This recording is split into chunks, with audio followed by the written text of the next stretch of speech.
Саламатсыздар ма оқушылар? Бүгінгі біздің өтетін тақырыбымыз жай бөлшектерді және араласымдарды бір-біріне көбейту. Яғни жай бөлшекті жай бөлшекке көбейту. Оған мысал келтірейік. Мысалы 2-ден 1 көбейтілген 5-тен 3. Ол тең болады. Мысалы, мына жерде жай бөлшекті қысқармайтын болғандықтан 2-ні 5-ке көбейтеміз. 10 болады. 1-ді 3-ке көбейтеміз. 3 болады. Сонда 10-нан 3-ке тең болады. Келесі мысал. 15-тен 7 көбейтілген 14-тен 5 деген жай бөлшекті көбейтіп көрейік. Бұл жерде қараңыздар, 7 менен 14-тің ең үлкен ортақ бөлгіші ол 7. Сондықтан 14-те 7-ге бөлген кезде 2 болады, 7-ні 7-ге бөлген кезде 1 болады. Ары қаратай 5 пенен 15-тің ең үлкен ортақ бөлгіші бар. Ол 5-ке тең. Сондықтан 5-ті 5-ке бөлген кезде 1 болады, ал 15-ті 5-ке бөлген кезде 3 болады. Сонда қараңыздар, 3-дегі 2 ол 6 болады, ал 1-ді 1-ге өткен кезде 1 болады. Сонда 6-тан 1 болады. Келесі мысал. Бүтін санды жай бөлшекке көбейтейік. Мысалы 6 көбейтілген 10-нан 3 деген сан болсын. Ол кезде қараңыздар, 6 менен 10 қысқарады. Ең үлкен ортақ бөлгіш 2 болғандықтан 6-ны 3-ке бөлем 3 болады. 10-ды 2-ке бөлем, ол кезде 5 болады. Сонда 5-тен 9 болады. Яғни, мына 6-ның астында 1 бар деп ойлаймыз, сонда 1-ді 5-ке өткен кезде 5 болады, 3-ті 3-ке өткен кезде 9 болады. Ары қаратай, келесі жай бөлшекті бүтін санға көбейтейік. Мысалы, 8-ден 3 көбейтілген 7 болсын. Ол тең болады. 7-ның астында 1 бар деп ойлаймыз. Сондықтан 8-дегі 1 8 болады, 7-дегі 3 21 болады. 21-ден 8-ден 21. Яғни ол 2,8-ден 5-ке тең. Мұнда мысалы 1,5-ден 4-ке тең болады.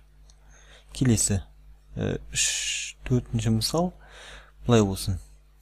Аралас санды бүтін санға көбейтуді айтайық. Мысалы 2,3-тен 1 көбейтілген 4 тик тең болады. 2,3-тен 1-ді араласында бүтін санға көбейту үшін араласын бір бөлшекке айналдырамыз. Яғни 2 жердегі 3 6 болады, 1-ді қоссам 7 болады. Сонда 3-тен 7 көбейтілген 4 тең болады. Ол 3-тен 7-де мына бір бөлімінде 1 бар деп ойлаймыз. Сонда 3-тен 28 болады. 3-тен 28 ол 9,3-тен 1. Келесі. Араласында жай бөлшекке көбейту. Мысалы 2,5-тен 3 көбейтілген 25-тен 25 бөлінген 36 болсын. Тең болады. 2,5-тен 3 дегеніміз ол 2 жердегі 5-ін 10 болады, 3-ті қоссам 13 болады. Сонда 13 бөлінген 5 көбейтілген 25 бөлінген 36 тең болады. 13 пен 36 қысқармайды. 5 пен 25 қысқарады. 25-тен 5-тің ең үлкен ортақ бөлгіші ол 5 болады. Сондықтан 25-ті 5-ке бөлген кезде 5 болады. 5-ті 5-ке бөлем, ол 1 болады. Сонда 1-ді 36 өткен кезде ол 36, ал 5-дегі 13 ол 65. 65-тің ішінде 36 біреуі бар, сондықтан 1,36-дан 29 болады. Келесі. Араластанда араластан көбейту. Мысалы, 1,4-тен 1 көбейтілген 7-ден 2 болсын. 2,7-тен 2 болсын. Сонда қараңыздар, тең болады. 1,4-тен 1 дегеніміз ол 4-тен 5 болады. Көбейтемін 7-тен 2 жердегі 7 14 болады. 2-ні қоссам 16 болады. Сонда 7-тен 16 тең болады. Енді мына жерде 5 пен 7 қысқармайды. 4 пен 16 қысқарады. 4-ті 16-ны 4-ке бөлген кезде 4 болады. 4-ті 4-ке бөлген кезде 1 болады. Сонда 4 жердегі 5-ін 20 бөлінген 7 болады. Сонда 2,7-ден 6 деген сөз. Осындай.